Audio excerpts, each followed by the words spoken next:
selamat datang kembali di channel Ibu Atika Firdayanti dalam mata pelajaran Sejarah Indonesia. Materi hari ini kita akan membahas mengenai peristiwa proklamasi kemerdekaan di Indonesia. Disimak dengan baik materinya, jangan sampai di-skip. Jadi, sebelum memulai merumuskan naskah proklamasi, Soekarno dan Muhammad Hatta di sini menemui sama buku atau kepala pemerintahan umum yang bernama Mayor Jenderal Nishimura. Nah, tujuannya untuk membicarakan rencana proklamasi kemerdekaan Indonesia. Nah, di sini mereka ditemani oleh Laksamana Maeda, Shigeta dan Nishima, Tomogiro Yosojimu, dan Miyoshi sebagai penerjemah bahasa Jepangnya. Lalu dapatlah kesimpulan, yaitu nggak ada gunanya lagi membicarakan kemerdekaan Indonesia dengan pihak Jepang. Nah, lalu mereka pulang cuk gitu kan ke rumah Laksamana Maeda untuk merumuskan naskah proklamasi. Nah, dirumuskannya itu di ruang makan rumah makan Laksamana Maeda. Nah, proklamasi ini dirumuskan oleh tiga tokoh golongan tua, yaitu ada Insinyur Soekarno, Dr. Andes Muhammad Hatta, dan Mr. Ahmad Subarjo.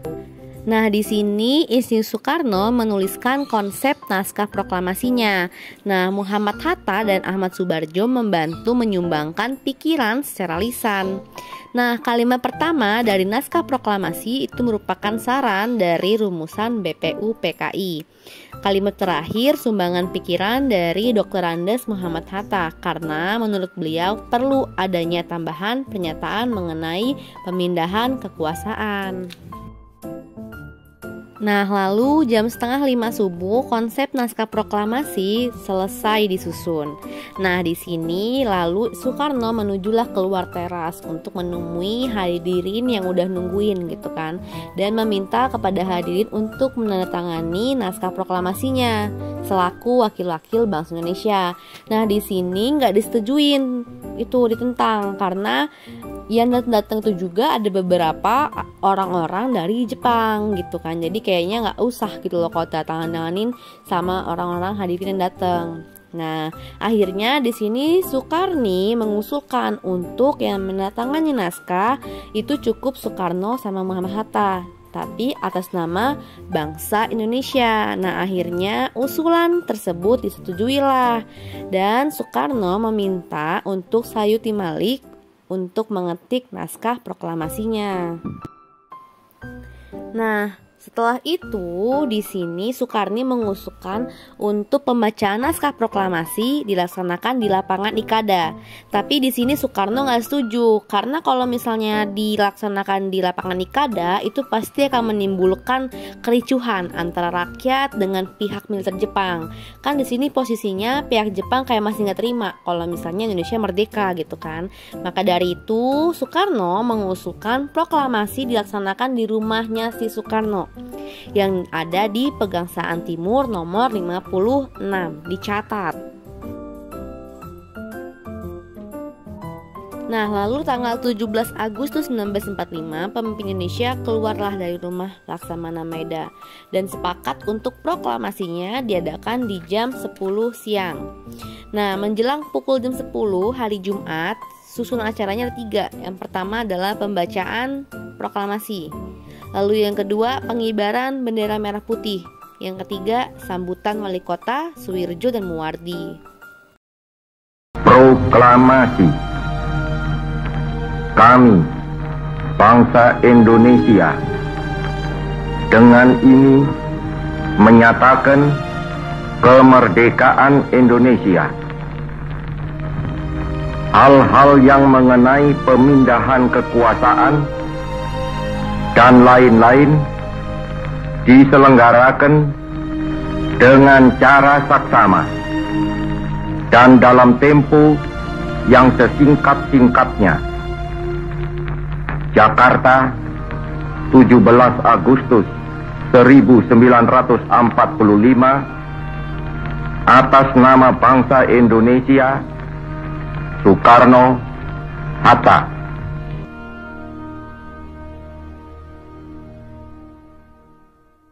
Nah, begitulah bunyi dari proklamasi yang dibacakan langsung oleh Insinyur Soekarno yang merupakan Presiden pertama Republik Indonesia.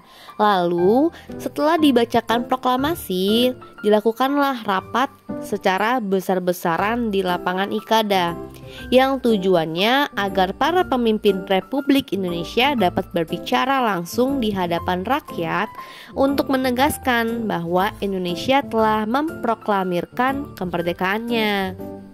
Nah, lalu setelah diproklamasikan kemerdekaan Indonesia, banyak beberapa reaksi dari beberapa daerah. Di sini ada contohnya, yaitu dari Surabaya. Jadi tanggal 19 September 45 ada insiden berawal dari tawanan Jepang, yaitu orang-orang Belanda, yang di situ dia menduduki atau dia tinggal lah gitu ya di Hotel Yamato.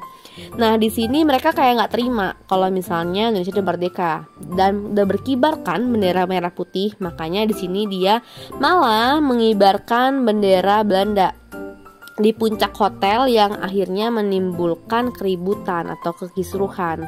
Nah, di sini para pemuda Surabaya bilang dengan baik-baik untuk turunin bendera tersebut, tapi malah ditolak sama pihak Belanda gitu kan. Akhirnya pemuda Indonesia secara nggak terima, akhirnya dia kayak naik ke atap hotel lalu merobek bendera yang berwarna biru dan berkibarlah bendera yang berwarna merah putih. Yang sebelumnya ada biru merah putih gitu kan, tapi dirobek warna birunya, akhirnya berkibarlah bendera merah putih di situ. Di sini Ibu nunjukin video cuplikannya, silakan kalian simak ya.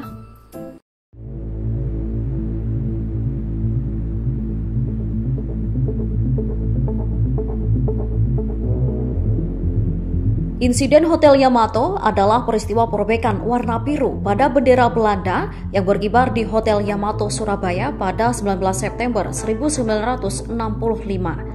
Peristiwa ini terjadi akibat gagalnya perundingan antara Sudirman dan WVC Plukman untuk menurunkan bendera Belanda triwarna, yaitu merah, putih, dan juga biru. Insiden tersebut bermula pasca kemerdekaan Indonesia. Saat itu Soekarno mengeluarkan maklumat pada 31 Agustus 1945. Maklumat tersebut menetapkan bahwa mulai 1 September 1945, bendera nasional sang merah putih dikibarkan secara terus-menerus di seluruh wilayah Indonesia. Setelah itu, pada 18 September 1945, datanglah di Surabaya para ofisir sekutu dan Belanda dari Afnei bersama Palang Merah Jakarta. Rombongan sekutu ini kemudian ditempatkan di Hotel Yamato, Jalan Tunjungan 65, Surabaya. Sejak saat itu, Hotel Yamato dijadikan markas bantuan rehabilitasi untuk tawanan perang dan interniran. Kemudian, tanggal 19 September 1945, pukul 21 waktu Indonesia Barat, sekelompok orang Belanda di bawah pimpinan WVC Plukman mengibarkan bendera Belanda. Hal tersebut dilakukan tanpa persetujuan pemerintah daerah Surabaya. Keesokan harinya, para pemuda Surabaya melihat bendera tersebut. Mereka merasa marah karena menganggap Belanda telah menghina kedaulatan Indonesia. Belanda juga dianggap melecehkan gerakan pengibaran bendera merah putih yang sedang berlangsung di Surabaya. Setelah massa berkumpul, Sudirman, wakil residen Surabaya, melewati kerumunan massa untuk masuk ke Hotel Yamato. Sebagai perwakilan Republik Indonesia, ia berunding bersama Plukman. Sudirman meminta agar bendera Belanda segera diturunkan dari Hotel Yamato. Namun permintaan Sudirman ditolak, perundingan kemudian berlangsung dengan sengit. Plukman mengeluarkan pistol dan terjadi perkelahian antara mereka. Plukman tewas akibat dicekik oleh Sidik, pengawal Sudirman, yang kemudian juga tewas oleh tentara Belanda. Karena situasi di dalam ruangan perundingan semakin memanas, Sudirman dan Haryono, pengawal keduanya, melarikan diri keluar Hotel Yamato. Massa di luar hotel yang mengetahui situasi perundingan tidak berjalan baik segera mendobrak masuk ke Hotel Yamato. Sebagian pemuda berebut naik ke atas hotel untuk menurunkan bendera Belanda. Haryono yang awalnya bersama Sudirman kembali ke dalam hotel dan ikut memanjat tiang bendera bersama Kusno Wibowo. Keduanya berhasil menurunkan bendera Belanda, merobek bagian birunya dan mengereknya kembali ke puncak tiang.